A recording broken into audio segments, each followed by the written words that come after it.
एक उड़ान, member of PNDT, life member of India Red Cross, Haryana Child Welfare Society, Deaf and Dumb Society of Haryana, and she is working for various societies in Haryana area.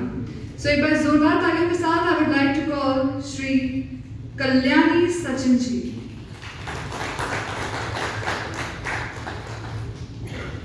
मैं चाहूंगी कि आप party से related कुछ दो शब्द please कहें। सभी माननीय सदस्य आप लोगों को मेरा नमस्कार। आज महात्मा गांधी की जयंती है।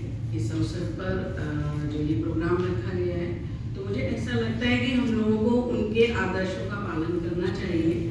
और जब वो नमक आंदोलन में चले थे तो मेरे ख्याल से हजारों लोग उनके साथ थे और वो पैदल चल रहे थे। तो मुझे ऐसा लगता है कि हमारी जो ये पार्टी है, भारतीय प्रजा एकता पार्टी, ये एक मुहिम को लेकर चल रही है। सबसे पहली मुहिम तो यही है कि हम लोग महिला सशक्तिकरण पर प्रोग्राम कर रहे हैं या हम विचार कर रहे हैं। आज नवरात्रों में शायद हम पिछले 8-7 दिनों से हम सिर्फ महिला शक्ति की ही पूजा करते हैं। हमारे देश में हमारी महिला शक्ति, हमारी भारत माता, हमने हमेशा भारत माता की पूजा की है।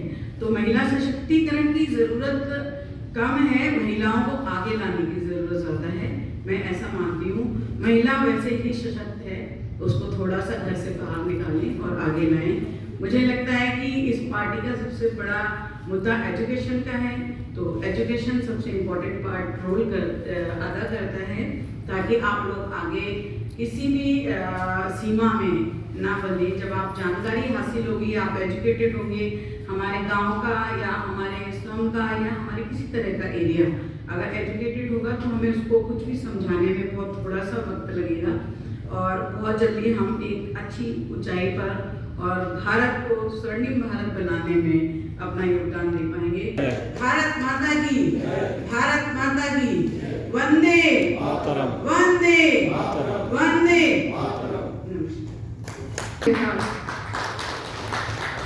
श्री राजू सेन सर, मैं चाहूंगी कि आप कुछ दो शब्द हमारी पार्टी के बारे में कुछ कहें।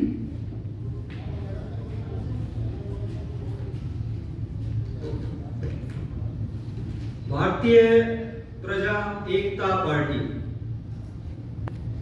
भारतीय प्रजा एकता पार्टी के आज इस स्थापना दिवस पर दिल्ली की इस पावन धरा पर यहाँ उपस्थित सभी क्रांतिकारी विचारकों को मैं नमन करता हूं।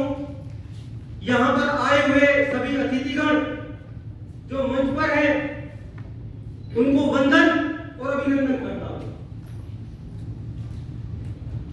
आज 2 अक्टूबर,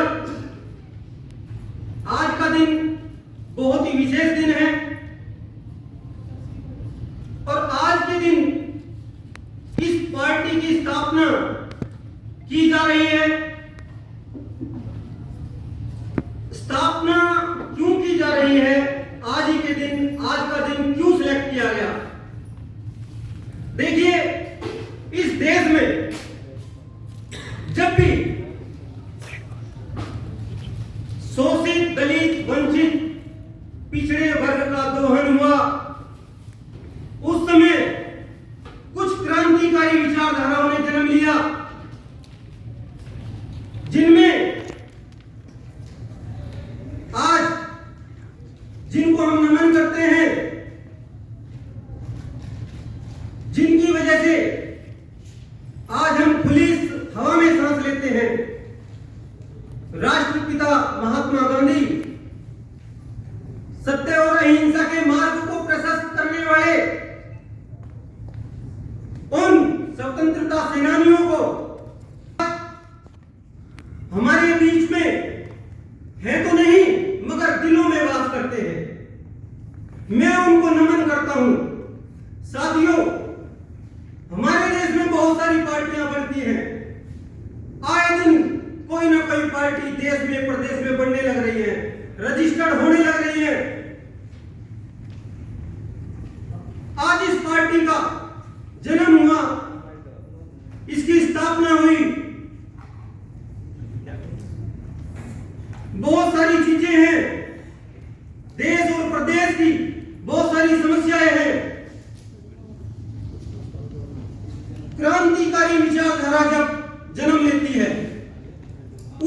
पीछे बहुत सारे क्रांतिकारी लोगों का हाथ होता है।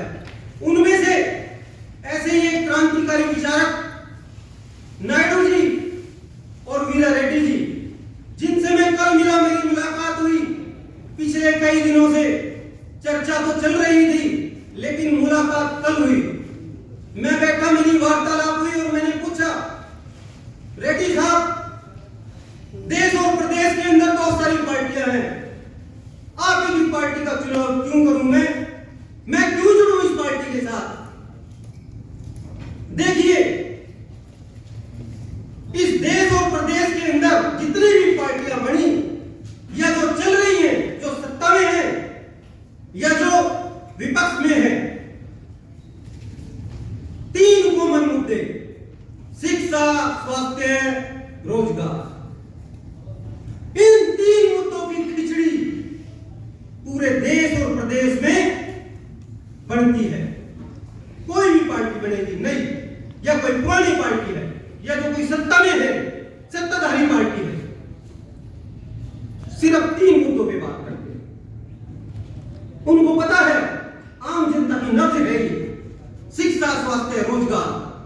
पार्टी तो बना ली, लेकिन उसमें इंप्लीमेंटेशन क्या है? कुछ नहीं है, एक खिचड़ी है, खिचड़ी। जैसे कि चावल में दाल घेर दो तो खिचड़ी बनेगी, और दाल में चावल घेर दो तो भी खिचड़ी बनेगी। वही कॉमन मुद्दे हैं, शिक्षा, स्वास्थ्य और रोजगार। कल मैं मिला रेड्डी साहब से, रेड्डी साहब ने कहा, राजू भाई, आपके हर क्वेश्चन का जवाब है मेरे पास, हर प्रश्न का जवाब है मेरे पास। आप कृपया अपने प्रश्न सुझाइए, मैं उनका उत्तर दूंगा। कल हम 2 घंटे बैठे रहे और हमारी हर मुद्दे पे बात हुई। जब मैंने शिक्षा की बात करी तो उन्होंने उस पर खोल कर विवरण दिया। जब मैंने स्वास्थ्य की बात करी तो उन्होंने बिल्कुल क्लियर, एकदम उनका विजन था। चाहे वो किसान की बात थी, चाहे वो जवान की बात थी, चाहे वो शिक्षा की थी, चाहे वो रोजगार की थी, उस क्रांतिकारी विचारधारा से मैं बड़ा प्रभावित हुआ। मैंने एक क्वेश्चन जरूर किया कि रेड्डी साहब, हम इस विचारधारा के साथ जुड़ेंगे, लेकिन आप भी एक मध्यम परिवार से आते हैं, मैं भी एक मध्यम परिवार से आता हूं, तो इतना बड़ा फंड एक पार्टी के लिए हम कैसे रेज करेंगे? बहुत सारी समस्याएं हैं, बहुत सारी जन सुविधाएं, लोग बाग मूलभूत सुविधाओं से वंचित हैं। हम वो सब कैसे? लोगों को इकट्ठा तो हम कर लेंगे, लेकिन एक बहुत बड़ी मोमेंट से छुपी नहीं है। मीडिया के सभी बंधु यहां पर मौजूद हैं, वो एक से एक कार्यक्रम अटेंड करते हैं, बहुत सारी पार्टियों के कार्यक्रम अटेंड करते हैं। उन बंधुओं, मीडिया बंधुओं के माध्यम से मैं ये संदेश देना चाहता हूं, भारतीय प्रजा ऐक्यता पार्टी ये कोई पार्टी नहीं, एक मिशन है, एक विचारधारा है। जिसने इस मिशन को चुन लिया, सेलेक्ट कर लिया, जिसने इस विचारधारा को सुन लिया, वो मूलभूत सुविधाओं से वंचित नहीं रह सकता। जो आम जनता की जरूरत है,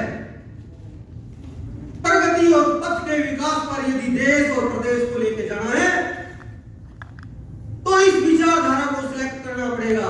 लोग हैं, पानी भी छान कर पीते हैं। अगर कुछ सिलेक्शन किया मैंने और मैं जुड़ा, तो हम जहां जुड़ते हैं वहां दिल से जुड़ते हैं। विचारधारा मैंने सुनी रेड्डी साहब की, मैं बहुत प्रभावित हुआ, और मैं आश्वासन देता हूं रेड्डी साहब को, हम आपके कंधे से कंधा मिलाकर देश और प्रदेश में इस विचारधारा को जन जन तक पहुंचाने का काम करेंगे। साथियों, वक्तव्य तो बहुत है, बातें बहुत हैं। असल में यहां पर कुछ चुनिंदा गणमान्य लोगों को ही निमंत्रण दिया गया है। पब्लिकली यदि बैठी होती पब्लिक सामने, तो और बातें खुलकर बात करने का मजा आता। तो मेरा बस यही है रेड्डी साहब और नायडू साहब से और यहां पर तमाम क्रांतिकारी विचारकों से आगे बढ़ाएं, रेड्डी साहब के कंधे से कंधा मिलाकर चले